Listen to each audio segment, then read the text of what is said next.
Hi hello friends, இன்றைக்கி நம்ம சேனலில் என்ன வீடியோ பார்க்க போகிறீங்க அப்படின்னு பார்த்தீங்கன்னா, சத்து மாவு தான் அரைக்க போகிறோம். கண்டிப்பாக குழந்தைங்களுக்கு ரொம்ப தேவையான ஒன்று என்ன அப்படின்னு பார்த்தீங்கன்னா சத்து மாவு தான். இதோட அளவு எல்லாமே நான் கீழே தந்திருக்கேன். மொத்தம் நம்ம ஆட் பண்ண போகிற பொருள் பார்த்திங்கன்னா 28 பொருள் ஆட் பண்ண போகிறோம். ரொம்ப டேஸ்ட்டாகவும் இருக்கும், ரொம்ப ஹெல்த்தியானதும் கூட. இதில் அரிசி மட்டுமே 4 வகை அரிசி நான் ஆட் பண்ணியிருப்பேன். கோதுமை, அதுக்கப்புறம் வெள்ளை சுண்டல், கருப்பு சுண்டல், முந்திரி, பாதாம், ஏலக்காய் எல்லாமே சேர்த்து தான் நான் ஆட் பண்ணியிருப்பேன். எல்லாத்தையுமே நம்ம நல்லா பேன் ஹீட் ஆனதுக்கப்புறம் ஒன்று ஒன்றா போட்டு நம்ம வறுத்து எடுத்துக்கலாம்.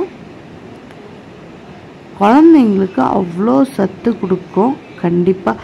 ஏன்னா நம்ம பிள்ளைங்க பார்த்திங்க அப்படின்னா எல்லா பயிருமே சாப்பிடாது. பட் அதே சத்து மாவு ஸ்வீட்டாக இருக்கனால குழந்தைங்க எல்லாருமே நல்லா விரும்பி சாப்பிடுவாங்க. கண்டிப்பாக நீங்கள் ட்ரை பண்ணி பாருங்கள். இதோட அளவு எல்லாமே நான் கீழே கொடுத்துருக்கேன்.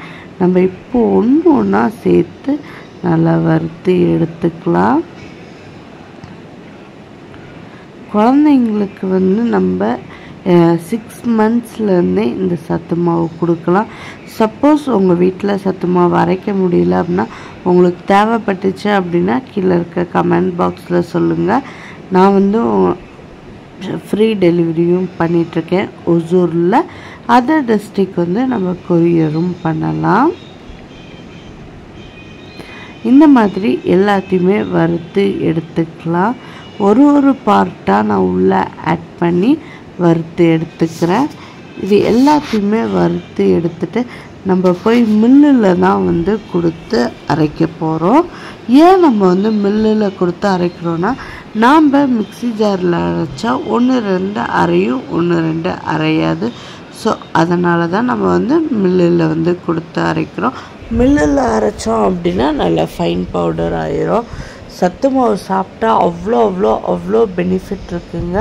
கண்டிப்பாக உங்கள் குழந்தைங்களுக்கெலாம் சத்து மாவு கொடுங்க. இப்போ எல்லாமே சேர்த்து நல்லா வறுத்து எடுத்துக்கலாம்.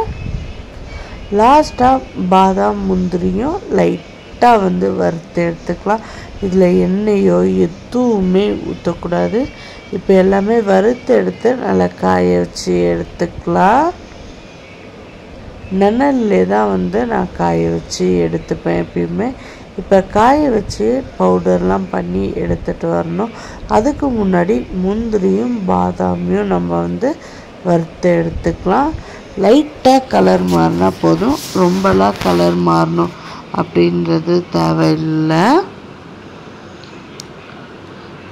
நம்ம பயிர் வெரைட்டியெல்லாம் வறுத்து எடுத்துகிட்டு இதை தனியாக தான் நம்ம இது பண்ணோம்.